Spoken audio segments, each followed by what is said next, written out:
Baik,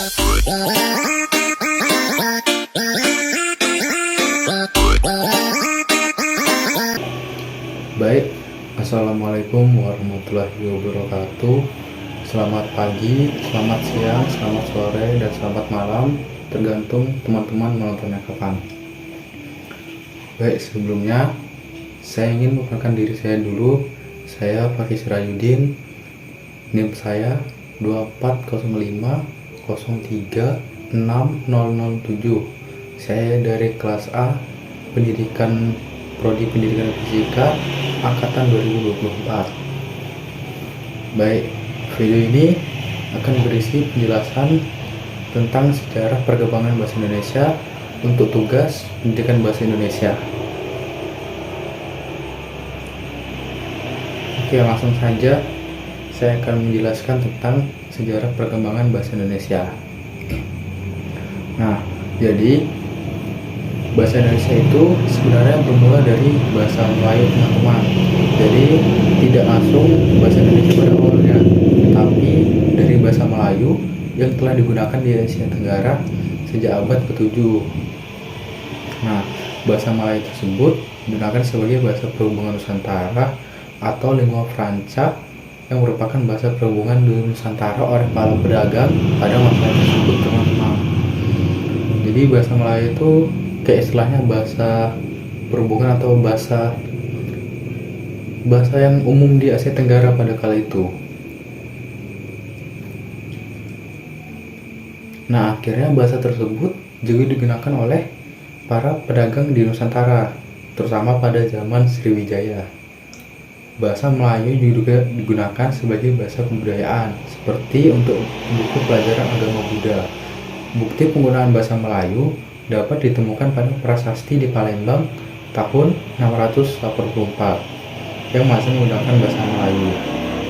Nah, pada abad ke-15, bahasa Melayu berkembang menjadi bentuk yang dianggap sebagai bahasa Melayu klasik.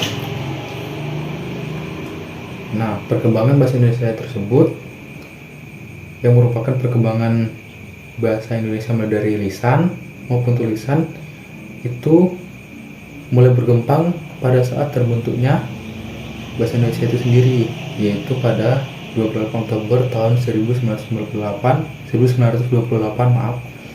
yang bersamaan dengan momen Sumpah Pemuda. Nah, setelah resmi atau setelah terbentuknya bahasa Indonesia itu, akhirnya bahasa Indonesia itu terus berkembang, teman-teman, seiring berlakunya dengan ejaan Van Ouysen Sewandi yang bahkan berkembangnya tuh sampai hingga ke bahasa ejaan yang disempurnakan atau EYD. Nah, bahasa Indonesia itu fungsinya tidak hanya sebagai alat komunikasi, tetapi bisa juga sebagai simbol identitas nasional bangsa Indonesia itu sendiri dan ciri khas bangsa Indonesia itu sendiri. Jadi setiap negara itu kan ada ciri khas bahasa-bahasanya. Kalau Indonesia itu ciri khasnya ya bahasa Indonesia itu sendiri. Nah, penggunaan bahasa Indonesia itu mulai digunakan dalam pidato-pidato proklamasi, dokumen-dokumen resmi, dan simbol-simbol negara. Itu ketika Indonesia sudah merdeka atau pada tanggal 18 Agustus. Itu akhirnya bahasa Indonesia digunakan dalam teks proklamasi tersebut, dan juga digunakan sebagai simbol-simbol negara untuk memperkuat rasa kebanggaan dan rasa memiliki di kalangan warga negara. Karena ada beberapa negara yang tidak memiliki bahasanya sendiri, seperti Amerika atau Singapura, karena itu masih menggunakan bahasa Inggris, sedangkan kita sudah punya bahasa kita sendiri, yaitu bahasa Indonesia, yang pada dari awalnya merupakan bahasa Melayu yang merupakan bahasa perdagangan pada masa itu sampai jadi bahasa Indonesia.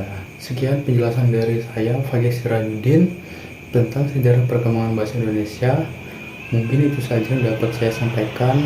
Semoga teman-teman semua dapat memahami penjelasan saya. Baik, mungkin sampai sini saja. Saya akhiri. Wassalamualaikum warahmatullahi wabarakatuh. selamat pagi, siang, dan malam tergantung kapan teman-teman menontonnya. Terima kasih teman-teman, bye bye.